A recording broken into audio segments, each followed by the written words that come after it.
So hello everyone, welcome back to my channel Maina. आज के इस वीडियो में हम करने वाले हैं class 8 science health the ultimate treasure के revision.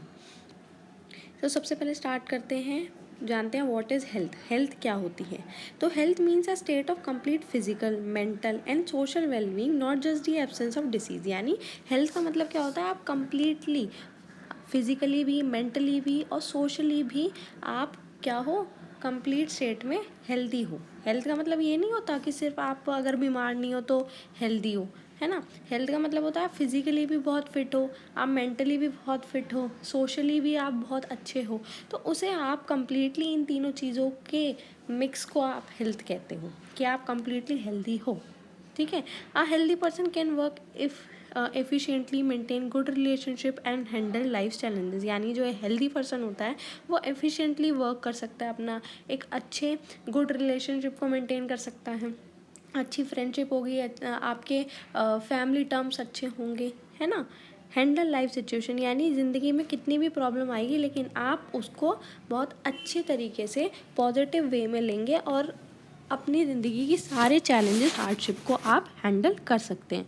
Health depends on balance between body, mind and surroundings. यानी हेल्थ किस पर डिपेंड करता है? आपके एक बैलेंस यानी संतुलन बनाना, किनके बीच में? बॉडी के बीच में, माइंड के बीच में और सराउंडिंग्स के बीच में। इन तीनों चीज़ों का आपका बैलेंस बना रहेगा तो आप हेल्दी बन जाओगे, है ना। आप अपनी हेल्थ को अच्छा बना पाओगे अगर आपका बॉडी, माइंड, सराउंडिंग के बीच में अच्छा बैलेंस है। मेंटल एंड इमोशनल वेलबींग आ रहा है as important as physical health. यानी जितनी इम्पॉर्टेंट फिजिकल हेल्थ है ना, कि आप क्या नाम है फिजिकली फिट हो, है ना, उतनी ही इम्पॉर्टेंट आपकी मेंटल और इमोशनल हेल्थ भी है। ठीक है। अब आप देखो फिजिकल हेल्थ क्या होता है, बेसिकली आपके बॉडी पे फोकस होता है, बॉडी केयर पे, जो आप डाइट, एक्सरसाइज और रेस्ट वगैरह करके आप फिजिकल हेल्थ मेंटेन करते हो। सोशल हेल्थ क्या होती है? ये हाईलाइट करती है आपकी इंपॉर्टेंस ऑफ रिलेशनशिप, यानी कि आपके अपने मम्मी पापा के साथ कैसी टर्म्स हैं, फ्रेंड से आप कैसे बात करते हो, किसी दूसरे अननोन पर्सन से आप कैसे बात करते हो, आपकी कम्युनिकेशन कैसी है ना। सोशल हेल्थ का मतलब ये है कि आप इंट्रोवर्ट ना बन के रहो, है ना, आप सबसे बात करो, सबके साथ एंजॉय करो। ठीक है। मेंटल हेल्थ आपके पॉजिटिविटी या स्ट्रेस मैनेजमेंट पे एम्फेसाइज करेगी। मतलब आप कितने पॉजिटिवली किसी चीज़ को हैंडल कर रहे हो, है ना। लाइफ को पॉजिटिव वे में लेके चलना चाहिए, आपको स्ट्रेस नहीं करना चाहिए, स्ट्रेस आपको कैसे मैनेज करना चाहिए, वो सब आपकी मेंटल हेल्थ के अंडर आता है। How can we stay healthy, यानी हम हेल्दी कैसे रह सकते हैं? तो हेल्दी लाइफस्टाइल में आपको क्या करना चाहिए? एक तो बैलेंस डाइट लेनी चाहिए। Eat a balance diet containing carbohydrate, protein, fats, vitamin, minerals and water. यानी बैलेंस डाइट में आपके पास क्या क्या होना चाहिए? कार्बोहाइड्रेट होना चाहिए, प्रोटीन होना चाहिए, फैट, विटामिन, मिनरल्स, वाटर, ये सब होना चाहिए। उसको कम बैलेंस डाइट बोलते हो, कंप्लीट डाइट बोलते हो। आपको clean water, plenty of drink water पीना, प्लेंटी ऑफ वाटर पीना चाहिए। ठीक है।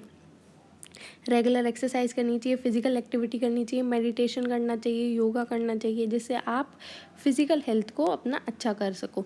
और इससे क्या होता है ना, मेडिटेशन वगैरह से आपकी मेंटल हेल्थ भी बहुत अच्छी रहती है। Maintain a proper sleep schedule and rest adequately. यानी एक प्रॉपर स्लीप शेड्यूल बनाओ आप अपना, है ना। ऐसा कि आपको सुबह अगर 6 बजे उठना है, 6 बजे का उठने का टाइम है, तो आप रात के 10 या 11 बजे तक सो जाए लास्ट, है ना। इससे ज़्यादा लेट ना करें, क्योंकि अगर आप लेट सोओगे तो लेट उठोगे, देन आपको पूरे दिन लेथार्जिक फील होगा, आप बहुत ज़्यादा काम करने पे इतना फोकस नहीं रहेगा। तो इससे बढ़िया आप प्रॉपर स्लीप लो, रेस्ट करो अच्छे से, है ना, क्योंकि आपके बॉडी के साथ साथ आपको माइंड को भी रेस्ट की ज़रूरत पड़ती है ना। जंक फूड अवॉइड करना चाहिए, है ना। मोमोज और क्या नाम है, चाउमीन, ये सब आपको डेली बेसिस पे नहीं खाने चाहिए। कभी कभार खा लो, ठीक है, लेकिन ज़्यादा नहीं खाना चाहिए, अवॉइड करना चाहिए। टोबैको, अल्कोहल, ड्रग्स, ये तो बिल्कुल ही नहीं आपको यूज़ करना चाहिए, अवॉइड करना चाहिए कम्प्लीटली, क्योंकि ये आपकी हेल्थ के लिए या किसी की भी हेल्थ के लिए बहुत ख़राब है ना। हेल्दी लाइफस्टाइल मेंटेन करना है तो आपको इन सारी चीज़ों से दूर हटना होगा। लिमिट करो स्क्रीन टाइम को, इंगेज करो आउटडोर प्ले या हॉबीज़ में, है ना। तो आपको ज़्यादा स्क्रीन टाइम नहीं होना चाहिए। बच्चों का स्क्रीन टाइम 12-13 घंटे का हो गया है ना, जो कि अच्छी बात नहीं है। इतना नहीं स्क्रीन टाइम होना चाहिए आपका। आपको बाहर खेलना चाहिए, अपनी फिजिकल हेल्थ को इम्प्रूव करने के लिए बाहर खेलो, जितना खेल सकते हो। अपनी हॉबीज़ में इंगेज रहो ना, जिसकी जो हॉबी है वो करें। ठीक है। एक देखो शेड्यूल है इस बच्चे का, है ना, डेली का, कि क्या क्या करना है। ये हेल्दी लाइफस्टाइल मेंटेन कर रहा है अपनी, है ना। ये देखो इस तरीके से कि बाहर इंगेज करो, है ना, खाना हेल्दी खाओ, अच्छे से पढ़ाई करो, है ना, अच्छे से रेस्ट लो, अच्छे से अपना हाइजीन भी मेंटेन रखो, है ना, हेल्दी भी रहना चाहिए और हाइजीन भी मेंटेन करना चाहिए, पर्सनल हाइजीन। आपको फूड वगैरह पूरे आपको बैलेंस डाइट मेंटेन करनी चाहिए। हेल्दी इन्वायरमेंट कैसे आपको हेल्दी रख सकता है, देखो सराउंडिंग्स अगर क्लीन होगी तो आपकी गुड हेल्थ के लिए वो भी बहुत ज़्यादा असेंशियल है। आपके गंदे इन्वायरमेंट में रहोगे, गंदे सराउंडिंग्स में रहोगे, यहाँ कूड़ा कचरा गिरा हुआ है, पानी भरा हुआ है, तो क्या वो चीज़ सही है? क्या आप हेल्दी रह सकते हो? नहीं, आप हेल्दी नहीं रह सकते, है ना। अगर कहीं पे पानी स्टोर हो रखा है तो वहाँ क्या होंगे, मॉस्किटोज़ आएंगे। मॉस्किटोज़ क्या पता आपका डेंगू वगैरह का मॉस्किटो हो, तो आप उससे क्या कर लोगे, डेंगू का मॉस्किटो आपको काट लेगा तो क्या होगा, आपको बीमारी होगी, है ना, आप हेल्दी नहीं रह पाओगे। तो आपकी सराउंडिंग्स क्लीन होना भी बहुत ज़्यादा ज़रूरी है। Proper sanitation, disposal of waste and clean water prevent diseases, यानी सैनिटेशन, पूरी साफ़ सफाई प्रॉपर रखें, जो वेस्ट है उसको डिस्पोज ऑफ करें। ऐसा नहीं कि गंदा कूड़ा आपके घर के बाहर फिक रहा है तो फेंकते जा रहे हैं सब, है ना, उससे क्या होगा, आपकी डिसीज़ेज़ बढ़ेंगी, है ना। तो आपको वेस्ट को डिस्पोज करना चाहिए, सैनिटेशन प्रॉपर रखना चाहिए और पानी को बिल्कुल साफ़ रखना चाहिए, जिससे कि डिसीज़ेज़ को प्रिवेंट कर सको। Keep your body and environment hygienic, यानी अपनी बॉडी और एनवायरनमेंट को हाइजीनिक रखना चाहिए। जैसे डेली नहाना चाहिए, है ना, जैसे ये बच्चा नहा रहा है, ब्रश कर रहा है अच्छे से, है ना, नहा रहा है, ये ब्रश कर रहा है ना, फिर अच्छा हेल्दी डाइट खा रहा है ना, तो आपको डेली नहाना चाहिए, हाथ धोने चाहिए खाना खाने से पहले, है ना, अपने नाखूनों को साफ़ रखना चाहिए और ट्रिम करते रहना चाहिए टाइम टू टाइम। अब नेक्स्ट टॉपिक आ जाता है, how do we know that we are unwell, हमें कैसे पता चलेगा कि हम अनवेल हैं, हमें अच्छा नहीं लग रहा है। ठीक है, देखो डिसीज़ क्या होती है, बेसिकली कोई कंडीशन जिसमें आपकी नॉर्मल बॉडी फंक्शन डिस्टर्ब हो रहे हैं, है ना। जैसे आपको क्या होगा, हेडेक होगा, तो हेडेक से आपको एक जैसे होमवर्क दिया है मैम ने, तो होमवर्क अगर किसी टीचर ने आपको दिया, आप नहीं कर पा रहे, तो यानी कुछ तो डिस्टर्बेंस हो रहा है ना आपके नॉर्मल बॉडी फंक्शन में, कुछ डिस्टर्बेंस बेसिकली डिसीज़ का मतलब होता है। हेडेक हो गया, कोल्ड हो गया, फीवर हो गया, तो ये आपके बॉडी फंक्शंस में जो नॉर्मल बॉडी फंक्शंस जो होते हैं उसको डिस्टर्ब कर देती है कंडीशन। अब सिम्टम्स क्या हो सकते हैं कि जैसे पेन हो रहा है, टायर्डनेस हो रही है ना, कि क्या नाम है, सर में दर्द हो रहा है, हाथ में दर्द हो रहा है, टायर्डनेस हो रही है, बहुत ज़्यादा थकान हो रही है ना। साइंस क्या है, विजिबल और मेजरेबल इंडिकेटर्स, यानी जो दिख सकते हैं, जैसे फीवर, रैशेज आ रहे हैं, स्वेलिंग हो रही है ना, तो ये सब विजिबल है आपके। और कुछ जैसे ये पेन, टायर्डनेस, वो तो आपको नहीं, वो तो सिर्फ पेशेंट ही नोटिस कर सकता है, जिसे वो प्रॉब्लम हो रही है उसे ही ये चीज़ पता चलेगी। लेकिन जो हम देख सकते हैं वो क्या है कि अच्छा हाँ किसी को फीवर है, आप हाथ चेक करते हो, सर पे हाथ रख के चेक करते हो, है ना, कि इसे फीवर है ना, और क्या नाम है, थर्मोमीटर वगैरह यूज़ करते हो, रैशेज़ वगैरह आपको क्लियर दिखते हैं, स्वेलिंग है अगर किसी के तो वो दिखती हैं। अगर आप अर्ली डिटेक्शन कर लेते हो इन सारी चीज़ों का और ट्रीटमेंट ले लेते हो तो कॉम्प्लिकेशन से प्रिवेंट हो सकता है। देखो ये इस तरीके के सिम्टम्स आपको कुछ दिखते हैं, जैसे इसके पेट में दर्द हो रहा है, इसके रैशेज़ वगैरह हो रहे हैं, इसे फीवर हो रहा है तो ये देखो थर्मोमीटर से चेक कर रही हैं, इसे खांसी हो रही है ना, ठंड लग रही है, शिवरिंग हो रही है ना, ये वॉमिटिंग हो रहा है, हाथ में चोट लगी है, इसे कोल्ड हो रहा है, तो ये सारे क्या हैं आपके, ये सारे आपके क्या हैं, इंडिकेटर्स हैं जो आपको विजिबली दिखते हैं कि किसी को क्या दिक्कत हो रही है, ये सारे विजिबल हैं आपके, है ना। अब types and causes of disease, यानी डिसीज़ तो पता चल गई हमें क्या होती है, अब इसके टाइप्स कैसे कैसे होते हैं, कितने तरह के होते हैं और इसके कॉजेज़ क्या होते हैं। सबसे पहले कम्युनिकेबल इन्फेक्शियस डिसीज़, यानी कम्युनिकेबल जो कि इन्फेक्शियस होती हैं। ठीक है, कम्युनिकेबल यानी आपकी एक से दूसरे व्यक्ति में ये क्या कर रही हैं, डिसीज़ फैलती हैं। कॉज्ड बाय माइक्रो ऑर्गेनिज्म, कौन कॉज करता है, माइक्रो ऑर्गेनिज्म कॉज करते हैं, जैसे bacteria, virus, fungi, protozoa, worms, ये सब आपके ये कम्युनिकेबल इन्फेक्शियस जो इन्फेक्ट करते हैं, है ना, जो बीमारियां कॉज करते हैं। ठीक है, किस किस मीन से ये स्प्रेड थ्रू हो सकती है, पहली तो हवा, जैसे कॉमन कोल्ड है, कोविड-19 जो आया था आपको याद है, वो भी आपकी हवा के थ्रू फैलता था, है ना, टच कर लो तो फैलता था। तो हवा के थ्रू फैलने वाले जैसे कॉमन कोल्ड, किसी ने स्नीज़ कर दिया और उसकी जो टाइनी टाइनी ड्रॉपलेट्स हैं तो वो आपको पास लग गई, है ना, थोड़ी सी टाइनी ड्रॉपलेट्स आपके ऊपर गिर गई तो क्या हुआ, आपको भी कॉमन कोल्ड हो जाएगा। वाटर के थ्रू भी स्प्रेड होती है, जैसे कॉलरा, टाइफाइड, फूड पॉइजनिंग भी हो सकती है। वेक्टर, वेक्टर क्या होते हैं, जो आपके फैलाते हैं, ठीक है। जैसे मलेरिया बाय मॉस्किटो, जो मॉस्किटो है वो क्या है, यहाँ वेक्टर का काम करते हैं कि मलेरिया कौन फैला रहा है, मॉस्किटो फैला रहा है, वो क्या हुआ, वेक्टर, यानी जो फैला रहा होता है, ठीक है, जिसके थ्रू इन्फेक्शन होता है, जिसके थ्रू डिसीजेस फैलती हैं। Direct contact with infected person, यानी जो पर्सन इन्फेक्टेड है अगर आप उसके डायरेक्ट कांटेक्ट में आ जाते हो तो भी आपको ये डिसीज़ होने के चांसेस है। जैसे हैंडशेक कर लिया या हग कर लिया, ठीक है, टच कर लिया हाथों को, तो आप इस तरीके से डायरेक्ट कांटेक्ट में आ जाओगे इन्फेक्टेड पर्सन के, तो वो डिसीज़ आपको फैलने के चांसेस हैं। जैसे कोल्ड वगैरह, ये तो कॉमनली आपको पता ही है कि जिसे कोल्ड हो रहा होता है उसकी चीज़ें टच नहीं करनी चाहिए या उसे टच नहीं करना चाहिए, नहीं तो फिर आपको भी वो कोल्ड हो जाएगा, है ना। और इसे कैसे प्रिवेंट कर सकते हैं, आप इसे प्रिवेंट कर सकते हो क्लीनिनेस को मेंटेन करके, वैक्सीनेशन लगवा के, है ना, और हाइजीन मेंटेन करके। अच्छा, अब नेक्स्ट आ जाता है आपका non communicable. Non communicable diseases क्या होती हैं, जो वैसे पर्सन टू पर्सन नहीं स्प्रेड करती हैं, माइक्रोब्स कोई स्प्रेड नहीं करते हैं, कोई कॉज नहीं करते।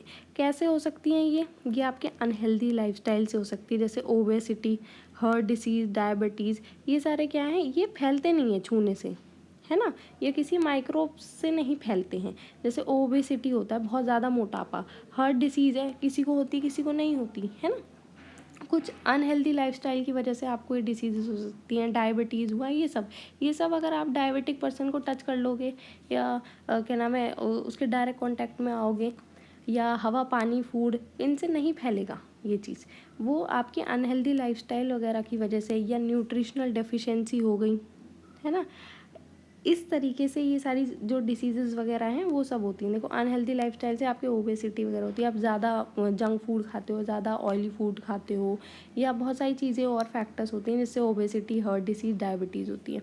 दूसरा, न्यूट्रिशनल डेफिशिएंसी, यानी आपको कुछ न्यूट्रिशनल डेफिशिएंसी है, न्यूट्रिएंट्स की कमी है, जैसे अनीमिया, स्कर्वी, रिकेट्स, ये सब क्या है, न्यूट्रिशनल डेफिशिएंसीज़ के अंडर आते हैं, यानी आपको जब न्यूट्रिशन की कमी हो जाती है। जेनेटिक या फिर इन्वायरमेंटल फैक्टर्स की वजह से कुछ बीमारियां होती हैं, जेनेटिक होती हैं, कि अगर किसी के फादर को थी वो बीमारी, है ना, तो वो हो सकता है कि उनके सन में भी आ जाए, है ना, ये फादर है, फादर से किस में ट्रांसमिट हो गई, इनके सन में ट्रांसमिट होगी, इनके बेटे में ट्रांसमिट होगी। तो कुछ चीज़ें क्या होती हैं, कुछ बीमारियां होती हैं आपकी जेनेटिक बीमारियां होती हैं।